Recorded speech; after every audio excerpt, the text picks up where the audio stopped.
Thank you for joining us today. Merry Christmas, Happy Holidays, whatever it may be in your neck of the woods. This is the Crisis Coach webinar series presented in conjunction with the Virginia Association of Independent Schools. My name is Bill Baker. I'm with Firestorm, and we're having a little bit of rain here in Atlanta. Hope you get good weather where you happen to be. Today we're going to be talking about 2015. The year in review. There was a lot that took place in the year, and our presenter today is Jim Satterfield, who is the president of Firestorm. We'd like you to become our friend. Firestorm Solutions is our Facebook account. You can follow us on Twitter at Firestorm Soul. And there's even a hashtag. That hashtag is Crisis Coach. Firestorm transforms crisis into value and empowers you to manage risk and crises. Firestorm expertise is crisis management, critical decision support, crisis communications, crisis public relations, and consequence management. Please keep in mind that our presentation today is not complete without the accompanying oral comments and discussion, and the work product we discuss must be considered in conjunction with advice from your organization's personal counsel. Do not interpret this information as legal advice or legal opinion. We're delighted to have the Virginia Association of Independent Schools as our host and co-sponsor of the Crisis Coach webinar series. They will be sponsoring webinars going into the new year, so you can watch for those future webinars and register for them by going to firestorm.com. You can also watch the recordings of past webinars in this series. We have Ryan Mercer with us, who is going to be, he's our Firestorm principal up in Maryland, covers the Virginia area. Kim is not able to join us. Ryan, would you like to speak for the Virginia Association, please? Yes, thank you, Bill. I appreciate it. Everyone, thank you so much for the time. Once again, this is the third presentation in our series. So we've just finished a quarter, which is very exciting. We are thrilled to have moved ahead with this partnership with the Virginia Association of Independent Schools, and to reach out to all of you to talk about this difficult topic of crisis management and emergency response.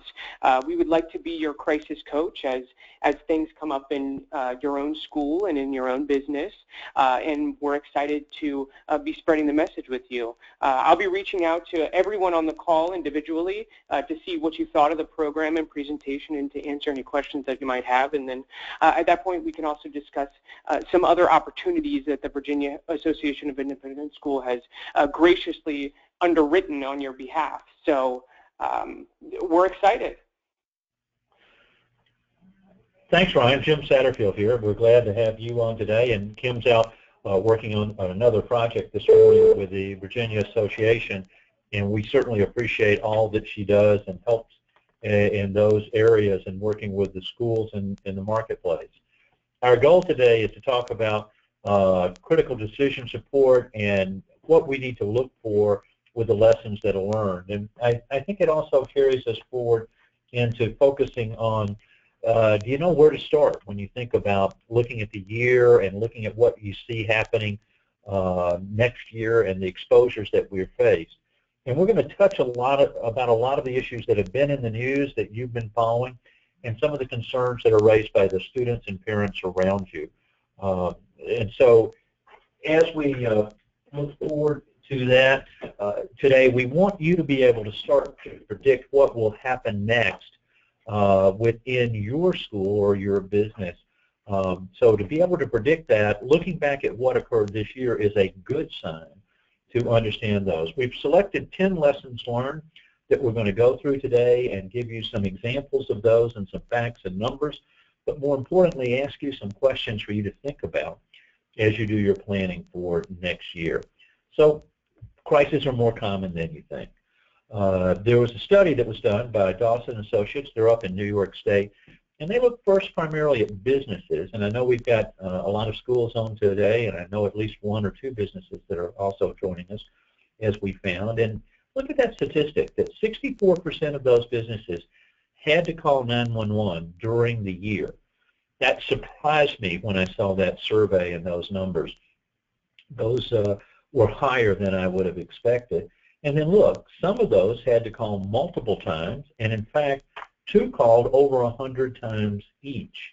So when you think about it, imagine what it would be like if at your school you were calling 911 twice a week for a whole year, or your business if you were having to do that. That must be an indication that you certainly have exposures, but maybe there's some gaps in your plans. The reasons for the calls seem to be much more logical to me than the high volume that occurred. Over half the time they were medically related. About a fourth of the time they were for crime and violence. And clearly, I think as we look at the headlines that we see out there, that seems to be one of a concern that is reaching across America today at all levels, and we're going to go into that in a lot more in a few minutes. 17% were fires, and 7% were for hazardous materials. So that's kind of a normal setup. And that last comment, some people were calling for bizarre questions to 911, and that's a whole other discussion that we'll do in a different webinar during the year. But if we think about this fact that they're much more common, the Red Cross states that there are over 70,000 disasters annually in the United States. 70,000. Now, the majority of these are fires, and more people die in floods and drowning than in the fires. We also see that there are 2 million episodes of workplace violence in America. When you compare the 2 million episodes of workplace violence versus the 70,000 disasters, you certainly start to see the potential and the impact, and the sensationalism that violence triggers is a key changing factor for all of us. So they can disrupt us and disrupt our ability to teach or to run our business. So one of the lessons learned here that we want you to start and to think about is, have you identified who your critical suppliers are for your school or your business? How do you know if they're prepared? What metrics do you use when you evaluate their plans? Because supply chain failure is the most common failure in a disaster or a crisis. And the other thing about all the vulnerabilities and threats we've talked about is that you need to stop and look and see when the last time you did a vulnerability threat assessment for your facility. Looking at a hazard matrix, look at the types of threats and risks that you're exposed to, look at their frequency, look at their severity, look at their onset, their speed, and then evaluate your plans in light of those factors. So our first lesson here is that it's much more common than you would think. As we Jim, go ahead, Brian. I'm sorry to jump in, but that number 70,000 really jumps out at me. You know, if we break that down, that's 200 a day in the United States alone, on average. So it's not a question of if it's going to happen; it's when it's going to happen. And so if you add to that the natural, that's the natural side of the house. But if you look at man-made with the violence, you look at man-made along with the accidents that occur. Think about the automobile accidents. Think about the spills and the chemicals that would occur. This number, and you add all of the violence elements into it, we're talking a staggering number for us to consider on a regular basis. And most parents' expectations are that their children will be safe. You have care, custody, and control while the children are with you. And we find that most schools are, in fact, not ready, along with most companies. Most companies that are not ready, our study found that while 85% had a plan, 90% had updated it. Well, Jim, wait a minute. You just said they're not ready. How can you say that they're not ready if you've got such a high penetration? Well, you need to kind of go underneath the covers there and look. Those plans, in many cases, tell people what to do and not how to do it. One of the things I would recommend is that take your plan and give it to your one of your newest teachers or one of your newest employees. Give them a scenario and ask them, do they know how to do what they need to do and how to do it? And you will find that your plans are not actionable. And that delay, that confusion, can prove deadly. Amazing, almost a third had never conducted a drill, and a fourth had only conducted one drill. So you've got over half are not really testing their plans. And in our schools, we see a lot of fire drills conducted, but you've got to look at the other types. Only half had done the threat assessment that we talked about on the previous lesson, and only a third had ever done a business impact analysis. So when you looked at and combine that with the fact that most don't have the emergency supplies, if you had to shelter in place or evacuate, what are the supplies that you need to have in place to have them together? And so we would recommend that you work with someone in your community to do an independent test of your plans and evaluate how to respond. The third lesson is that violence is around us, and I don't think we have to be a rocket scientist to have seen that. And you look at violent crime, and these statistics go back to 2013, and if we were looking at them currently, we would see that going up. Baltimore, I know we're focused heavily today on Virginia, but look at the statistics for Baltimore just up the road from you and looking into those areas. So violence is present and it's growing. OSHA states that there are over 2 million episodes of it annually. And I think we all saw what occurred out in California just recently in San Bernardino, and we see stories of the school shootings on a regular basis at all levels, K through 12, and community colleges as well as full universities. So there are dozens of stories with guns coming to school. We create predictive intelligence networks for public school districts and private and independent schools. And one of the things that we find nationally is gun in school is mentioned over 65 times a day. So that means there's 65 schools in America today that there's going to be a gun at that school.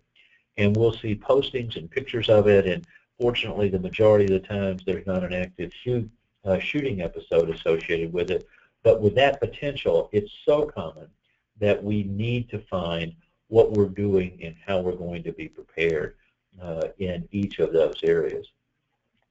So do you have an ability within your school to identify those behaviors of concern before the gun comes to school?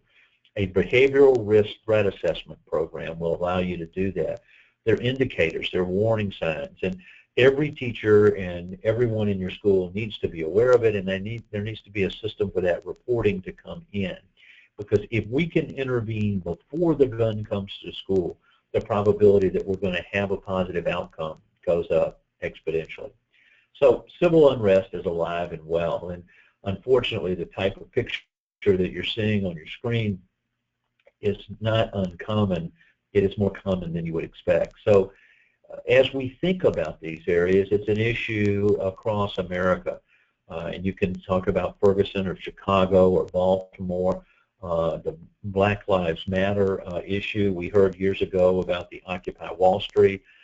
Civil unrest is out there, and it's now a factor for us to think about our schools and what we need to do to have that put in place. We've seen recently, within the last 30 days, 2 presidents of universities forced to resign over their responses to racism. So we live in a different world than the world that we all grew up in and in that environment. This is a much more common base for us to consider and to look at. So while the Occupy Wall Street looks tame compared to what we're seeing now, we need to know if something's happening in our neighborhood, something's happening in our community. Whether you're a business or a school, you need to be aware of it. And it goes back to that predictive intelligence. If you're monitoring social media, you will pick up that there's a problem in your area. There's a student at risk, or there's a movement or a potential of violence associated with it. It is something that you're going to need to be prepared for and to address within your school. So as we think about that, we start to see that leading into the next. Your employees' actions or students' actions could destroy your brand. We saw what happened with Jared at Subway and the impact that it had associated with it. And so actions of a student, actions of a teacher. We were involved with a Christian school where the teacher had molested students involved, and it was a pattern of behavior. Other schools where we found that there was a head of school who had inappropriate conduct with interviewing new teachers. We regularly find child porn on the computers of those that work in schools. And it's not something that it wouldn't happen where you are. And you think about your school, well, nobody here would do that. In fact, yes, they would. So the actions of these others, where it's the subway or the Volkswagen, or if it's your school and there's a story in the market around this, then it's going to come back and it's going to reflect directly on who you are and what your brand is about. And you'll be known as the school that did this. So when you hear no one would ever do whatever you're describing, unfortunately, yes, they would. And we're in an environment today that knowledge is out there and available to see and understand. And I'd rather you know about it before it gets put into the traditional media and expanded. We see now that there are new standards in this area, and in all of preparedness, this is a continuous improvement process. And the ISO standard for quality now includes risk. So if you're thinking about your plans, conducting a business crisis risk audit, looking at where your plans are relative to standards and best practices would certainly be a key to help in understanding this, because the actions of one person is sufficient to destroy the years that you've taken to build your school and your reputation. In talking with a company the other day, they've worked for 40 years in building their brand. Today it can be destroyed in 140 characters. And so as you think about that, plan and look to 2016. Also, cyber risk impacts everyone. I don't know if you've read it yet or seen it. Ted Koppel has a book out about Lights Out, showing the vulnerability of the national grid here in these areas. And cyber risk is something that seems to be growing each and every day as we talk about identities being stolen and personal identity information or personal health information. Think about within your school all the financial information you have about your students and your parents and your employees and how that comes together. Now, the FBI states there are two types of companies, those that know that they've been breached and those that have been breached and don't yet know it. So there's an opportunity for you to start to put that into place and to focus on it. Now, a cyber breach isn't an IT problem, and most all of you have somebody in IT that's helping and working with you from a security standpoint and passwords and log-on, and you block probably some sites from your school to be able to have access. But what you need to know is that if that happens, it's going to have a business impact on your school with the brand and reputation around it. And their criminals are attacking, and this is one of the few areas where you could have done nothing wrong. The criminal comes in and steals the information, and you're going to be blamed with it, and you're going to incur expenses associated with it. So this is an area to start to think about, just the logging in on site, the access through the internet, opening up those doors. And a startling statistic today is that 2/3 of the people in America who've had their identity stolen don't do anything about it. Think about that. It's like giving somebody that you don't know that's a criminal your car keys, or giving them the keys to your front door at home. Certainly do that. You'd have an alarm system. You would have your house secured. You're very careful with those. But similarly, when we think about cyber and that exposure, they have to be right only once. You have to be right every time in stopping them. And schools have been targeted now by a variety of different people, because think of the financial information that you hold on those families, and think about all the information that you have on your teachers and the other involvement on it. This is a major trend that we hadn't seen in previous years that businesses and schools were focused on now. If you haven't gone through the thought process of a cyber breach, I'll remind you at the end of today's webinar, there's an exercise this afternoon at 2 o'clock Eastern of a virtual cyber breach. Now, it's designed for both schools and businesses to go through what it's like to make decisions in a crisis that relates to a cyber breach within your organization.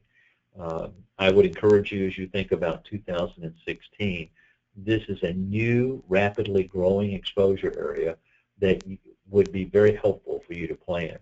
So what would you do if you had a power outage? What would you do if your information was stolen? What is your response? And that's where the comment coming back, that a cyber breach is, in fact, a business crisis. Now, when we think about it, you've got insurance. You've got general liability. You've got some employee practices insurance, EPLI.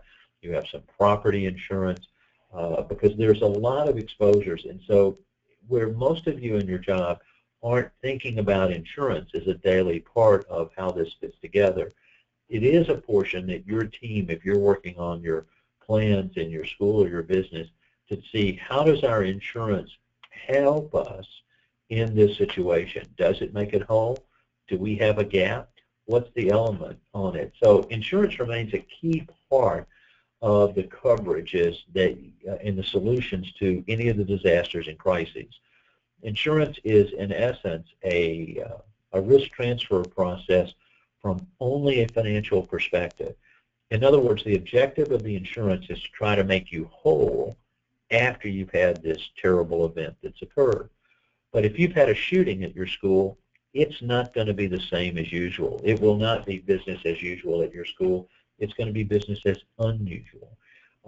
Sexual molestation, deadly weapons. The brand and reputation is really there, and your school is at risk. The most that you can hope for is the funds to help to pay for the support that you need, whether it's counselors or repairs to a facility in these individual areas. There's new cyber insurance now that can be designed to help you address some of the major expenses in those particular areas. And to give you an idea, that there are 3 types of communications that have to go out in a cyber breach. There's the communications that's coordination, there's the communications dealing with the crisis, and finally there's the communications dealing with the compliance, the notification of people. Those same 3 buckets have to be dealt with any crisis that you find. So if we had a threat to the school, it's going to be coordinating internally what your responses would be. The crisis communications are more external, and they would come to let parents know what they need to do. And then finally, there's some compliance requirements, because if you have knowledge of a child at risk or harm that's come to a child, you are a required reporter of those events to the appropriate authorities.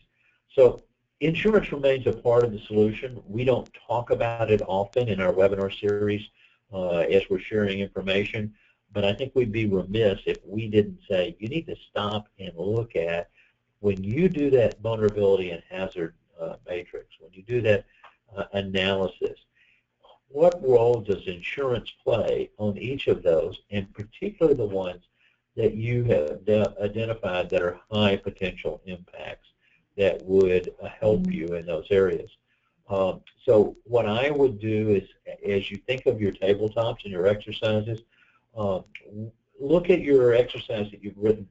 Do you have to notify the insurance company? Is this an issue that could give rise to a claim? Build that into your record, and so that you're able to respond and plan those individual areas of what you would do, and look at documentation around them. Okay, we're getting close to the end here, and wait a minute, crises are predictable. How do I know that Frank's going to do something today? Well, you may not know about Frank today, but you're going to start to see postings going up on social media. And one of the key things that we'll talk about is that when people know, they talk. And where do people know? Where do people talk? They talk on social media. Harry Rulin, who is one of the other founders of Firestorm, has made an interesting observation. when we look at the symbols that's now been added into emails, we're going back to our earlier ancestor days in cave drawings and trying to communicate from there. But clearly, the image of a policeman with a gun at his head would certainly give you an indication that someone is planning to do that attack. By the way, you see the posting there up. So it's a large one, and you see the numbers of people that were shared with, 43. But look, 3 people actually liked that posting that's up. We live in different times, and social media is a key indicator there. So there. Tim, if you don't mind, I'm going to jump in. I just recently had a conversation with a school, and they were experiencing a lockdown. And what had happened was in a neighboring town, there was some sort of convict who had escaped, and the only way that this school found out about this person was through Twitter, through social media, by following the police department. It can be as simple as that. Social media in the landscape of social media is a vulnerability. There is a risk associated with it, but it's also a tool with tremendous power. And I think you're 100% on target, Ryan. And when we think about this, you can't imagine a general who was facing an enemy wouldn't want to know, well, which direction is the enemy force moving? How large is it? What kind of weapons do they have? What do we need to do? But that intelligence area is certainly a key element here. And that second flag, the third flag, where it talks about 80% of the time if someone has ill intent, somebody else knows, and 67% of the time 2 or more people know. I regularly ask a school, if a student was contemplating suicide, would you want to know? And universally the answer is immediately yes. But many times we find out about it first from the internet. And so whether it's cutting or bullying or suicide or whatever the intent is, these behaviors of concern that we talked about as an earlier lesson here can first be seen if you create a predictive intelligence network. Now, we're not talking about trying to get every school elevated to the level of the National Security Administration, the NSA, and the trillions of dollars that they've spent to try to monitor all of this and understand. The good news is this can be done for a few $100 a month, and you would immediately know what's going on within your school community. And it could be either a geofence of looking at communications in and out of your location, or a more broader listening, looking at streams and words and phrases and developing an understanding. But understanding what's going on is absolutely critical. We're even seeing cyber breaches uncovered that way in addition to the violent areas. And one of the other top failures in a disaster or crisis is failure to monitor the threats and risks that you've identified. So if you think about the weather risk in your analysis, that's easy to do. There are lots of weather services that could identify that. But for every other one of the risks and threats that you have in your hazard matrix, identify how you're going to monitor, and social media plays a role there. Now, Ryan mentioned that it could be good or bad, and I think one of the things to recognize is that it's like most things. It depends upon how it's used. Right now, we're finding that in the event of an active shooter scenario, the media is reaching directly out to your students, asking them if they would go on air and do an interview while the shooter is still on the premise.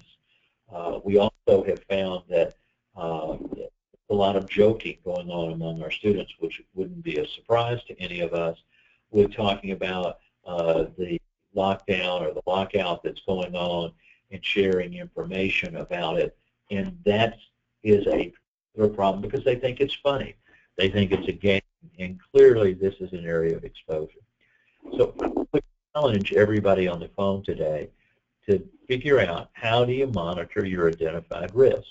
If you don't know, then you're going to find yourself repeatedly in a position of surprise. And I frequently say the last time a surprise was good, I was 5 years old, and it was my birthday. So I would encourage you to sit and think about creating this predictive intelligence network. And if you've got questions around that, when Ryan touches base with you, certainly he can share some good insight. Now, the rate of change is the other major lesson that we've looked at. And it has some relationship with the predictive intelligence. And if you look at the cartoon there for Dick Tracy, growing up in the 50s, and you had the vision of Dick Tracy with this magic watch that could send his picture, and he could talk to other people. The two-way wrist TV, and now we think about what's out there that's happening with the Apple Watch that's available and the other manufacturers that are there. So the things that we speculated on years ago are now reality. What we're seeing is that the rate of change isn't slowing, it's only accelerating. So whatever the plans and procedures that you have in place today must have that rate of change, or you're going to find yourself behind times. So we live in a world that's instant. It's the internet of that are starting to happen. And that's great because it opens up things that couldn't have imagined otherwise. The driverless car that's out there. Think about how that will empower the elderly so that they won't be put into place in stuff where they can't get to the grocery store and do the test that they need. But when we're in an environment that we're here and we think about risk, a crisis isn't business as usual, it's business as unusual. This may be the first time that you've experienced whatever is occurring within your organization. But it's not that for you to be able to sit and figure out at that point. We need to identify that in advance to address how we're going to carry that forward. As we think about social media, and we've talked about it a couple of times, there are new sites that are coming up, new areas that be happening. Communications is instantly, or there and it's erased instantly. So what we see is this changes how we deliver. We look at what's happening in the education marketplace with learning. There's a great aspect associated with that. So we had a weather day where our school couldn't be open. Our teachers could still communicate and share their desktop via JoinMe or GoToMeeting or WebEx with the class and continue the lesson remotely. Those are things that we wouldn't have thought of decades ago. And to have that ability to continue communicating, to carry forward, it certainly shows a change. If you think back to the companies and the brands that you've known throughout your life, you see that the vast majority of those are not here anymore. And it's interesting to see how the world has continued to evolve. And I think it's going to be very tough for us to say that the way we taught in the past, the way we've run our school in the past, is exactly the way that we're going to run it in the future, because it's changed so remarkably. That's going to be an aspect of the thing. And by the business crisis, Rick indicated risk indicators. And I don't know who Rick is, but he seems to have been to our presentation there. So you have to think about what are those indicators that you need to be sure within your school and your business. So those are the top 10 we saw when we looked and thought back, and we saw the sensational items that occurred and will occur, and we see the fear that's grown in America over the homegrown terrorist and coming into a neighborhood and a school where we are. That's important for us to what our power we need to do next year. The question is, do you want to plan, or do you wait until, in fact, just that you have to deal with? The risks are there. They're not decreasing. They, in fact, are increasing for what to be concerned about. So do you want to know what's going to happen tomorrow? If you do, then you need to start to identify the vulnerabilities around you. Identify what the monitoring plans are for those. What are the warning signs? What are the indicators? What are the do that you're going to need to take specific action at that point in time?